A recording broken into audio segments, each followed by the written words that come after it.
최근에 제가 들은 이야기인데요. 정우성 말고 이재만하고 안봉근은 지금 컷백에서 안 보이잖아요. 예. 어디 갔어요? 그걸 추측하는 사람들이 말이 되게 놀라워서 한번 전달해 드려봐요. 이게 폴리바게닝이라고 연관이 있다는 거야. 흥정을 했다고? 어디 가서 지금 다 털고 있는 거야? 박근혜나 최순실의 내밀한 부분들을 털어버리고 자기들은 지금 날랐어? 어디도 지금 나오고 있지 않잖아요. 그리고 검찰 쪽에서도 이 사람들을 부른다는 이야기는 없어. 우병우로 끝이야 지금. 그런 이야기도 있는. 이미 다 거래가 끝났다. 우병우는 이제 사인방에 새로 합류한 거라고 보면 우병우는 좀 급도 좀 다르고. 그러니까 박근혜 수발해야 되는 사람 사실은 안봉근하고 이재만이거든요. 근데 얘들이 왜 안 나타날까 교도소에. 요건 아마 박근혜랑 이미 등을 돌리지 않았을까 이런 추측들을 한번 해보더라고요. 합리적인 추측이네요. 그렇죠. 예, 저도 그렇게 봐요. 왜 그러냐면 과거에 우리 방송에서 한 번 얘기한 적이 있는데 그 당대표 출마 당시에 강남의 그 사무실에서 이들이 주고받은 내용들을 들어보면 최순실이 저거 물에다 빠쳐버리십시오. 얘기 기억나시죠? 한강 가다가 운전하신 분한테 그런 내용을 하다 보면 이 이재만과 안봉근은 그렇게 깊게 어느 선에선가 손을 떼려고 했을 겁니다. 그랬기 때문에 그랬을 가능성도 있다. 예, 그렇게 보시면 되겠네요. 다른 피의자들은 지금 계속 재판을 받고 있는 것이고 박근혜는 이제 이렇게 될 가능성이 높아 보여요. 박근혜는 계속 부인의 전략이잖아요. 그래서 지금 박근혜 변호인단들도 저번에 그런 이야기 드리지 않았습니까? 유영아 잘라야 된다? 근데 유영아 못 자르는 이유 전에도 말씀드렸잖아요. 다른 변호사와 달리 굉장히 내밀한 부분을 알고 있을 수밖에 없는 그렇죠. 변호사. 유영아만 코어를 알고 있는 것 같은 그런 느낌이고 그런 측면에서 박근혜가 계속 부인을 하게 되면 형량은 제가 봤을 때는 최소 5년 10년 높아집니다. 더 높아지죠. 네.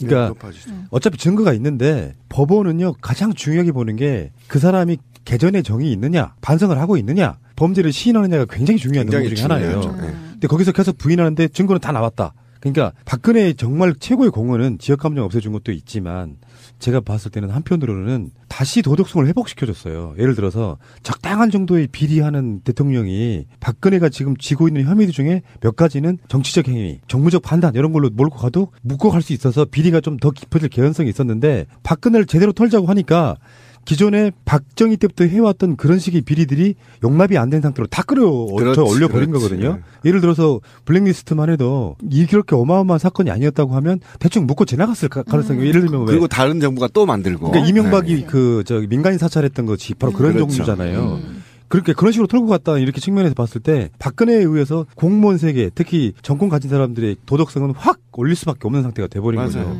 그러니까 지금 현재 구속영장을 발부한 판사나 나중에 재판하게 될 판사들이 봤을 때 이러이러한 이유로 이 부분에 대해서는 무죄라고 말하기가 힘들어졌어요. 맞아요. 근데 의뢰껏 저 정도는 할 수 있지 했던 그 모든 것들이 이제 제대로 다시 떠올라가지고 원칙으로 돌아간 거라고 보시면 돼요. 아니, 왜 영화 같은 데도 보면 그런 게 많이 나와요. 그러니까 왜 주인공이 그냥 적당히 비리도 좀 하고 이렇게 타협적이고 그냥 보통 이거나 혹은 보통보다 조금 나쁜 정도의 도덕의식을 갖고 있던 어떤 주인공이 어떤 너무 큰, 이건 도저히 어떻게 해볼 수가 없다. 뭐가 저렇게 나쁘지? 저거는 도저히 용납이 불가능한데? 하는 이제 그런 것을 만나서 그것과 이제 싸우게 되는 걸 보여주죠. 우리나라에서 나오는 상당수의 장르물들은 대부분이 다 그런 식이거든요. 그러니까 정의의 사도가 악인이랑 싸우는 방식이 아니라 적당히 때가 묻은 그냥 그런 사람이었는데 이제 어떻게 도저히 할 수가 없는 그런 거악을 그렇죠. 만나면서 자기 자신도 이제 좀 바뀌면서 이렇게 도덕의 기준을 다시 세우게 되는 거죠. 그러면서 이 거악을 뿌리 뽑게 되는. 그리고 자기도 약간 악인이기 때문에 신비님 얘기하는 것처럼 잘 알아. 그 생리를. 그래가지고 더 확실하게 싸울 수 있는 지금의 어떤 법원이나 검찰이 그 과정을 겪고 있는 것 같아요. 지금 검찰은 아까 신비님 말씀하신 게 굉장히 중요한 얘기예요. 뭐냐면은 검찰을 개로 한번 비교해보자고. 도사경 같은 거예요. 처음에는 물고 싶지 않았어. 너무나 상대가 거악인데. 근데 지가 일단 물었단 말이에요. 근데 상대방이 부인을 해요. 그게 이제 단적으로 우병우를 제가 예를 들어주고 싶은데 일단 어찌됐건 간에 여론에 의해서 일단 물었어. 근데 여기서 그냥 놔버리면 바보개가 되는 상태거든. 그러니까 사소한 거 하나라도 위법이 되는 행위, 조금이라도 위법이 되는 행위는 탈탈 털 수밖에 없는 거예요. 왜냐하면 자기들이 물었던 행위에 대해서 증명을 해야 되기 때문에. 그럴 때는 박근혜 쪽의 전략이 잘못된 거죠. 그러니까 인정할 거 인정해야 된다니까. 계속해서 너희들을 물었던 시작이나 원인이 잘못되지 않았다는 걸 증명하려고 한단 말이에요. 특히 검찰은. 원래 도마뱀 같은 경우도 보면 꼬리를 잘라서 어떻게 몸통은 보존하는 방식으로 이렇게 대응을 하던데 먹이를 좀 주고 명박이가 전형적으로 그걸 잘했던 애 중에 하나인데 얘는 끝까지 자기 자신의 어떤 뭐랄까 완전체를 아무 희생 없이 돈이고 명예고 다 아무 희생 없이 완전체로 구원받기를 기대하는 모양인데 왜 그게 그러냐면 MB는 프로야. 정말 보고 싶다 이명박이 잘 있냐? 왜 조용하지? 곧 보게 될 거예요. 곧 보자 네. MB야. 근데 범죄계 프로페셔널. 제가 박근혜를 보면요 범죄가 중첩되어 있어요 사람이. 범죄를 중첩되지 않게 해야 되거든요. 이건 기본이에요. 그러니까 예를 들면 실세를 명박이처럼 3명을 키워서 이 녀석은 이쪽 먹이를 먹게 만들고 이 녀석은 이쪽 먹이를 먹게 만든단 말이에요. 그리고 각기 다른 먹이를 줘. 그래서 걸리면 이쪽 먹이를 잘라버리는 거야. 그렇지. 파트별로 딱. 그렇죠. 그리고 나눠서. 내가 대국민 사과 발표하고 인사하고 미안하다 열심히 하겠다 그러면 마무리가 깔끔하게 되고 이쪽 라인은 죽는 거야. 근데 박근혜는 한 라인만 키운 거야. 최순실. 그러니까 계속 맞물려 있는 거야. 그래서 박근혜가 빠져나갈 수가 없어. 박근혜가 빠져나가면 최순실이가 빠져나가기 때문에 몸통이 빠져나가는 거야.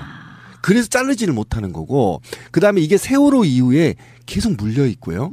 그다음에 가장 큰 문제는 대통령 이전에도 이들은 물려 있다는 거예요. 그러니까. 계속 가족 패밀리라는 이름으로 자기의 혈육을 버리고 최순실 일가와 함께 그룹을 이뤄서 생활하면서 계속 비리가 물려 있다라는데 그 함정이 있단 말이에요. 그래서 잘르지 못. 한 몸이 되어 있는 거예요. 그러니까 비리도 한 몸이 되어 있고 생각도 모든 게 다 한 몸으로 이루어졌기 때문에 그래서 빠져나갈 수가 없는 겁니다. 그래서 굉장히 특이해요, 이 사건. 그게 박근혜 이번 게이트를 보면서 내가 느낀 건데 그러면 박정희가 정말 다 죽어서 그렇지 그 시절에는 얼마나 심했을까 생각해보면은 엄청났겠죠. 이보다도 훨씬 한 100배는 더 심했을 거예요. 그래서 박근혜가 이 사람은 죄의식이 없는 거예요. 그렇지. 바로 그 얘기 아까 제가 얘기한 게 아버지가 한 거 보니까 개발의 피거든. 근데 이게 원래 내가 이렇게 하는 잘못했어. 건데. 이렇게 되는 겁니다. 니네들이 뭘 몰라서 그러는데 우리 아버지한테 배운 건데 원래 이렇게 하는 거야. 그러니까 대통령한테 기업들이 돈을 갖다 바치는 게 뭐 대단한 잘못이라고 이렇게 얘기하는 거예요. 그럼 뭘로 정치를 하나? 뭐 이렇게 그런 생각을 할 거야 생각이에요. 아마. 근데 이명박은 기본적으로 태생이 다르잖아요. 갖다 바치던 놈이에요. 그 범죄성을 너무나 잘 알고 있기 때문에. 그렇지. 주는 기술, 받는 기술에 대해 통달을 한 그러니까 사람. 오병우가 멍청하거나 나쁜 놈인 거는 자기가 이렇게 정권을 제대로 끝내가지고 영전하듯이 이제 명예롭게 나올 수 있었던 방법은 최대한 법률적으로 이게 위법임을 자문하거나 했어야 되는데 그 잘못된 부분을 눈 감아주는 역할만 했기 때문에 우병우가 가장 어떻게 보면 나쁜 놈일 수 있어요. 굉장히 중요한 관점인데 우병우는요 사법 머신이에요. 머신. 네, 그러니까 우병우는 제가 볼 때는 기억력이 대단할 겁니다. 근데 머리는 나쁜 새끼예요. 그러니까 왜 그러냐면 판단력이 나쁜 거겠지. 아니 머리는 나쁜 새끼야. 그러니까 창의력도 없고, 그러니까 기계, 사법 기계. 자기가 이렇게 하면 빠져나갔다. 이렇게 빠져나가겠구나. 이렇게 빠져나갔다. 요 정보 갖다가 저를 줘야 되겠다. 이렇게 된단 말이에요. 그런데 이 우병우가 만약에 머리가 좋은 아이였다면요, 지금 이런 박근혜의 비리 같은 것들을 다 제거할 수 있었어요. 그러니까 못하게 한 게 아니라 들키지 않게 할 수 있어요. 그런데 우병우 이 녀석은 오히려 그 사실을 알면서도 내가만 살아남으면 될 거라고 몸살이었던 거예요. 사실이에요.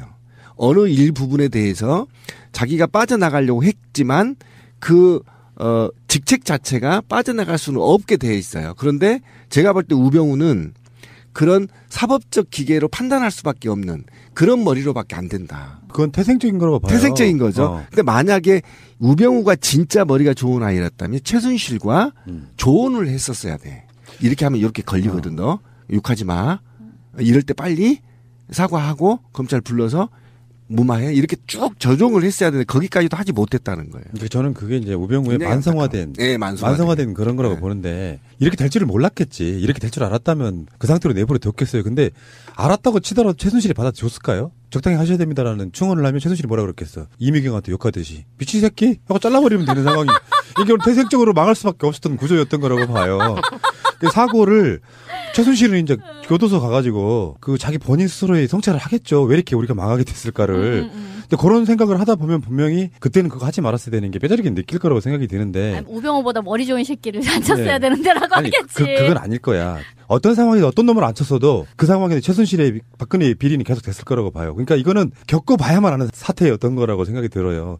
태생적이고 운명적인 거지. 그런데 재밌는 이야기 하나 나왔어요. 김영재 원장의 이야기인데 이 전말이 어떻게 되냐면은 그 정기양 세브란스 병원 피부과 이 사람이 주치의 말고 자문의였었거든요. 피부과 자문의이죠. 네. 각 과마다 있다는. 그 사람이 이제 청문회 때 위증을 한 거예요. 그래서 위증을 하니까 괘씸죄로 그냥 위증죄로 재판을 걸어서 지금 재판을 받고 있는데 여기서 이제 드디어 그 이야기가 나옵니다. 박근혜가 김영재를 만나가지고 왜 리프팅 실 안 주냐라고 재촉을 했다는 뭐 그런 내용이 나와요. 근데 사실 알고 봤더니 이게 이제 리프팅 실을 만드는 게 김영재 부인 쪽인데 그게 또 테스트 같은 거 있잖아요. 왜 그 저 케이스 인증하는 것처럼 그쪽 의료계에도 뭐가 인증이 있을 거 아니야. 그게 허가가 나와야 되는 건데. 임산실험에 효과가 나와야 되겠죠. 허가가 나와야 되는데도 불구하고 계속 재촉을 하는 그런 모양새가 된 거예요. 그러니까 성형 중독의 단면을 보여준 거죠. 그것도 박근혜가 대통령이 진짜 유치하지 않아요? 대단한 거죠. 근데 이거를 신제품이 나오기도 전에 미리 알고 왜 그걸 안 줘갖고 내가 그 시술 못 받게 하냐라는 것도 대단하고요. 또 그거를 공급 받아갖고 시술을 받았다고 또 돈지랄을 그렇게 해준 것도 대단하더라고요. 그 병원이 아니라 그 회사 이름이 실 제작하는 회사가 YJ 콥스 메디칼인데 이 실 개발하는데 총 15억 원 정도를 R&D 기금으로 그렇죠. 책정을 받았다고 그래요. 근데 그 중에 이제 2억 5천은 먼저 선납을 받았고 이제 계속해서 받아갈 건데 추가 지급 중단하고 2억 5천 환수하기로 했다 그럽니다. 그래서 야 너무 정권 바뀌었다고 액션 빠른 거 아니냐. 이미 줬던 것까지 도로 뺐냐. 뭐 이런 비판도 있다고 하대요. 그러니까 이 키워드에서 우리 애청자보다 우리들이 집중해야 될 게 뭐냐면 잘 보세요. 리프팅 시술용 실을 박근혜 대통령 지존. 우리가 과거로 말하는 지존이란 말이에요. 대한민국을 운영하는 대통령이 하찮은 리프팅 실 하나를 직접 부탁했단 말이에요. 이게 굉장히 중요한 말이에요. 왜 그러냐면 시스템이 완전하게 최순실과 박근혜로 이어졌다. 누구도 이거를 대행할 수 없었다는 거. 예를 들면 말이죠. 내 같으면 이렇게 했겠죠. 내가 지존이면 야 내가 영재 만날 테니까 나는 인사말만 할 테니까 진미 네가 나가면서 내일까지 립등 실 안 갖고 오면 너 죽여버린다고 하더라. 이렇게 얘기해라. 이렇게 시키겠죠. 한번 생각해 보세요. 그렇잖아요. 내 손에 피를 묻히잖아요. 지금 대통령이. 그러면 구차스럽잖아요. 실 하나까지. 왜 대통령이 그래도 나라를 운영하는 사람이 역사를 작성하는 사람이 어떻게 정말 한심스럽습니다. 그러면 밑에 사람들을 하게 만들어야 되는 거잖아. 근데 왜 안 했을까요? 근데 나는 최순실이가 박근혜한테 부탁했기 때문에 박근혜가 직접 할 수밖에 없는 겁니다. 이게 굉장히 중요한 사항이에요. 그래서 모든 게 우리는 박근혜는 몰랐을 거다라는 게 이 작은 거 하나만으로도 유추할 수 있다라는 거예요. 그래서 지금 검찰들이 박근혜한테 네가 다 지시했잖아 이렇게 나가는 겁니다. 지금. 나는 이거를 여자로서 재력이 있는 사람이 내 피부 미용을 위해서 성형을 하고 또는 뭐 시술을 받는 게 왜 이렇게 감춰야 되고 두려운 것인가 이런 부분에 대한 생각을 또 해봐요. 왜냐하면 내가 돈 있는데 실 좀 하면 어때? 뭐 하면 어때? 내가 이렇게 해서 필요해서 이렇게 받았습니다 하고 공개할 수 있는 거잖아. 근데 이쪽 애들은 대통령이 되기 이전부터 모든 시술을 은밀히 가명으로 받거나 야매로 하거나 돈 주고 치거나 뭐 이런 걸 했단 말이지. 그래서 나는 무슨 의혹을 제기하고 싶냐면 이 성형은 목적이 있는 성형이라는 거야. 그러니까 단순하게 자기 만족을 위해서 하는 게 아니라 어떠한 존재하고 연관성을 부인하기 위한 성형. 무슨 얘기인지 알지? 나 닮은 누구가 나랑 상관없이 보여야 되는 상황에서 필요로 한 시술들이 아니었냐. 라는 의혹을 가져본다는 거지. 좀 심하게 오버하시네요. 나이 먹은 사람의 나름대로의 열망 같은 거예요. 리프팅 실이 이렇게 피부 땡겨주는 거잖아요. 그런 거를 하는데, 그러니까 세월호 참사 당일날도 그런 자국이 있다고 이야기 나오는 부분이기 때문에 과도하게 이제 몰입하셔가지고 누구누구랑 달리 보이게 시술해달라 그런 식으로 말한다는 건 좀 그거는 완전히 다른 문제라고 생각이 들고요. 자, 이걸 보면 그 얘기인 거예요. 그러면 이제 이재용을 만났어요. 박근혜가. 이 스타일입니다. 하찮은 리프팅 실 하나를 직접 부탁해 대통령이. 그런데 이재용을 만났어. 독대를 했어. 그러면 말 이름까지 적어줬을 겁니다. 이거 사주고요. 이거 돈 이렇게 보내주시고요. 이렇게 왜 안 해주세요? 빨리 해주세요. 며칠까지. 이렇게까지 부탁했을 가능성이 굉장히 높다.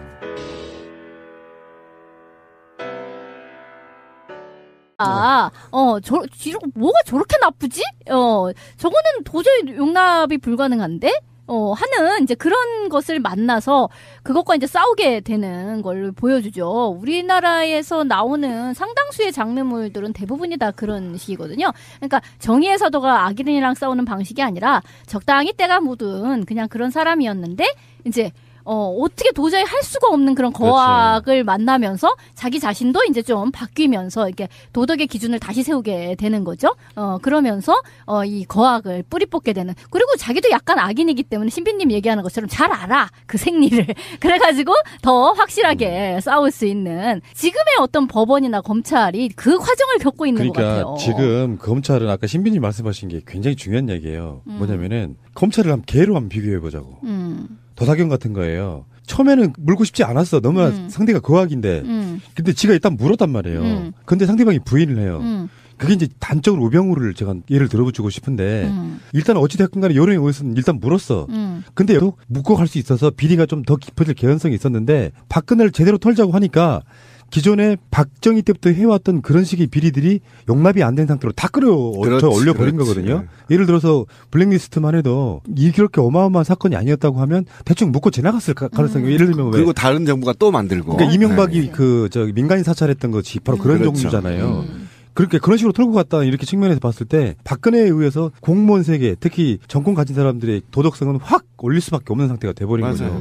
그러니까 지금 현재 구속영장을 발부한 판사나 나중에 재판하게 될 판사들이 봤을 때 이러이러한 이유로 이 부분에 대해서는 무죄라고 말하기가 힘들어졌어요. 맞아요. 근데 의뢰껏 저 정도는 할 수 있지 했던 그 모든 것들이 이제 제대로 다시 떠올라가지고 원칙으로 돌아간 거라고 보시면 돼요. 아니, 왜 영화 같은 데도 보면 그런 게 많이 나와요. 그러니까 왜 주인공이 그냥 적당히 비리도 좀 하고 뭐 이렇게 타협적이고 그냥 보통이거나 혹은 보통보다 조금 나쁜 정도의 도덕 의식을 갖고 있던 어떤 주인공이 어떤 너무 큰, 야, 이건 도저히 어떻게 해볼 수가 없다. 그래서 그냥 놔버리면 바보개가 되는 상태거든. 그러니까 사소한 거 하나라도 위법이 되는 행위, 조금이라도 위법이 되는 행위는 탈탈 털 수밖에 없는 거예요. 왜냐하면 자기들이 물었던 행위에 대해서 증명을 해야 되기 때문에. 그럴 때는 박근혜 쪽의 전략이 잘못된 거죠. 그러니까 인정할 거 인정해야 된다니까. 계속해서 너희들을 물었던 시작이나 원인이 잘못되지 않았다는 걸 증명하려고 한단 말이에요. 특히 검찰은. 원래 도마뱀 같은 경우도 보면 꼬리를 잘라서 어떻게 몸통은 보존하는 방식으로 이렇게 대응을 하던데 먹이를 좀 주고 명박이가 전형적으로 그걸 잘했던 애 중에 하나인데 얘는 끝까지 자기 자신의 어떤 뭐랄까 완전체를 아무 희생 없이 돈이고 명예고 다 아무 희생 없이 완전체로 구원받기를 기대하는 모양인데 왜 그게 그러냐면 MB는 프로야. 정말 보고 싶다 이명박이 잘 있냐? 왜 조용하지? 곧 보게 될 거예요. 곧 보자. 네. MB야. 근데 범죄계 프로페셔널. 제가 박근혜를 보면요. 범죄가 중첩되어 있어요. 사람이. 범죄를 중첩되지 않게 해야 되거든요. 이건 기본이에요. 그러니까 예를 좀 안봉근은 그렇게 깊게 어느 선에선가 손을 떼려고 했을 겁니다. 그랬기 때문에 그랬을 가능성도 있다. 예, 그렇게 보시면 되겠네요. 다른 피의자들은 지금 계속 재판을 받고 있는 것이고 박근혜는 이제 이렇게 될 가능성이 높아 보여요. 뭐냐, 박근혜는 계속 부인의 전략이잖아요. 그래서 지금 박근혜 변호인단들도 저번에 그런 이야기 드리지 않았습니까? 유영아 잘라야 된다. 근데 유영아 못 자르는 이유 전에도 말씀드렸잖아요. 다른 변호사와 달리 굉장히 내밀한 부분을 알고 있을 수밖에 없는 그렇죠. 변호사. 유영아만 코어를 알고 있는 것 같은 그런 느낌이고, 그런 측면에서 박근혜가 계속 부인을 하게 되면 형량은 제가 봤을 때는 최소 5년 10년 높아집니다. 더 높아지죠. 네. 그러니까 어차피 증거가 있는데 법원은요 가장 중요하게 보는 게 그 사람이 개전의 정이 있느냐, 반성을 하고 있느냐, 범죄를 시인하느냐가 굉장히 중요한 논문 중에 하나예요. 근데 거기서 계속 부인하는데 증거는 다 나왔다. 그러니까 박근혜의 정말 최고의 공헌은 지역감정 없애준 것도 있지만 제가 봤을 때는 한편으로는 다시 도덕성을 회복시켜줬어요. 예를 들어서 적당한 정도의 비리하는 대통령이 박근혜가 지금 지고 있는 혐의들 중에 몇 가지는 정치적 행위, 정무적 판단 이런 걸로 몰고 가도. 최근에 제가 들은 이야기인데요. 정우성 말고 이재명하고 안봉근은 지금 컷백에서 안 보이잖아요. 어디 갔어요? 그걸 추측하는 사람들이 말이 되게 놀라워서 한번 전달해 드려봐요. 이게 폴리바게닝이라고 연관이 있다는 거야. 흥정을 했다고? 어디 가서 지금 다 털고 있는 거야? 박근혜나 최순실의 내밀한 부분들을 털어버리고 자기들은 지금 날랐어. 어디도 지금 나오고 있지 않잖아요. 그리고 검찰 쪽에서도 이 사람들을 부른다는 이야기는 없어. 우병우로 끝이야 지금. 그런 이야기도 있는. 이미 다 거래가 끝났다. 우병우는 이제 4인방에 새로 합류한 거라고 보면 우병우는 좀 급도 좀 다르고 그러니까 박근혜 수발해야 되는 사람 사실은 안봉근하고 이재만이거든요. 근데 얘들이 왜 안 나타날까 교도소에. 요건 아마 박근혜랑 이미 등을 돌리지 않았을까 이런 추측들을 한번 해보더라고요. 합리적인 추측이네요. 그렇죠. 예, 저도 그렇게 봐요. 왜 그러냐면 과거에 우리 방송에서 한 번 얘기한 적이 있는데 그 당대표 출마 당시에 강남의 그 사무실에서 이들이 주고받은 내용들을 들어보면 최순실이 저거 물에다 빠쳐버리십시오. 얘기 기억나시죠? 한강 가다가 운전하신 분한테 그런 내용을 하다 보면 이 이재명과 안전